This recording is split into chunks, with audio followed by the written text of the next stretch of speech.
Halo, perkenalkan, saya Winda, ASN Perwakilan BKKBN Provinsi Jambi.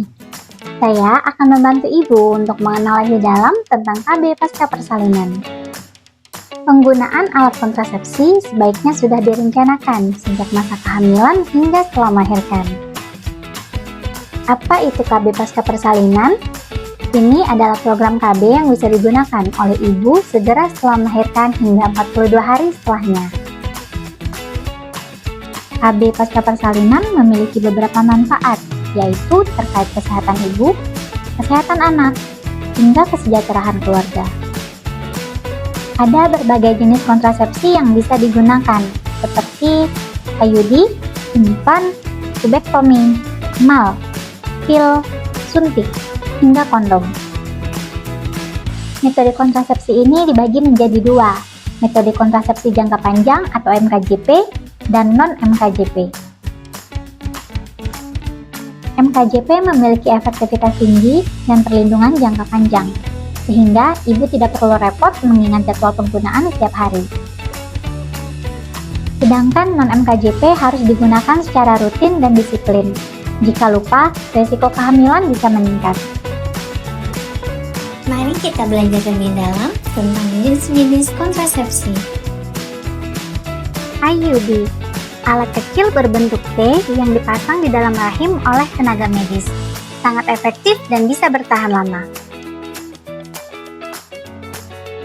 Kelebihan, keterbatasan. Implan, batang kecil yang fleksibel, dipasang di bawah kulit pada lengan atas. Aman dan tidak mengganggu aktivitas. Kelebihan, keterbatasan. Tubektomi, metode kontrasepsi permanen dengan prosedur bedah kecil. Kelebihan, keterbatasan. Mal, mengandalkan hormon alami saat menyusui secara eksklusif. Efektif sampai 6 bulan, asalkan bayi hanya minum ASI. Kelebihan, keterbatasan. Pil kontrasepsi, pil kecil berisi hormon. Harus diminum setiap hari di waktu yang sama agar efektif. Kelebihan, keterbatasan. Kondom, alat kontrasepsi yang sangat mudah didapat. Kelebihan, keterbatasan. Suntik, hormon yang disuntikkan ke dalam tubuh. Anda hanya perlu datang ke fasilitas kesehatan setiap 1 atau 3 bulan sekali. Kelebihan, keterbatasan. Apa ada efek samping dan komplikasi penggunaan? Efek samping penggunaan KB hormonal mulai dari gangguan pola menstruasi hingga nyeri setelah pemasangan atau pencabutan implan. Sedangkan efek samping penggunaan KB non-hormonal, risiko kemungkinan komplikasi yang mungkin terjadi pada penggunaan kontrasepsi.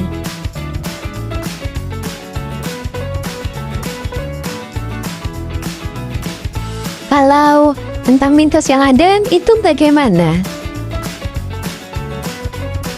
Mitos, tidak bisa hamil saat menyusui, jadi tidak perlu menggunakan KB. Faktanya, kehamilan tetap bisa terjadi.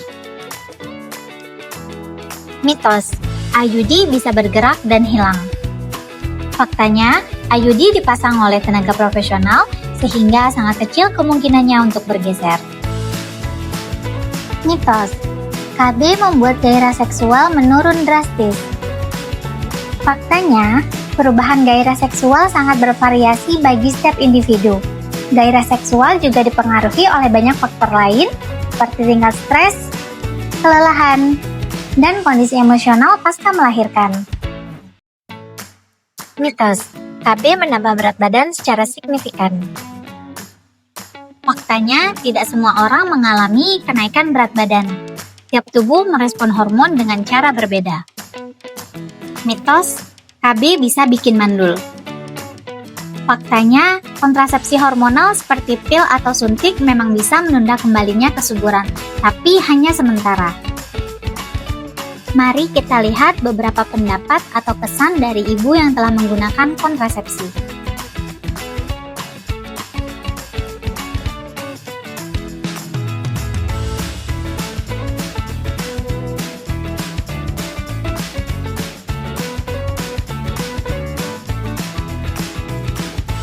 KB pasca persalinan adalah investasi berharga untuk kesehatan ibu dan masa depan anak.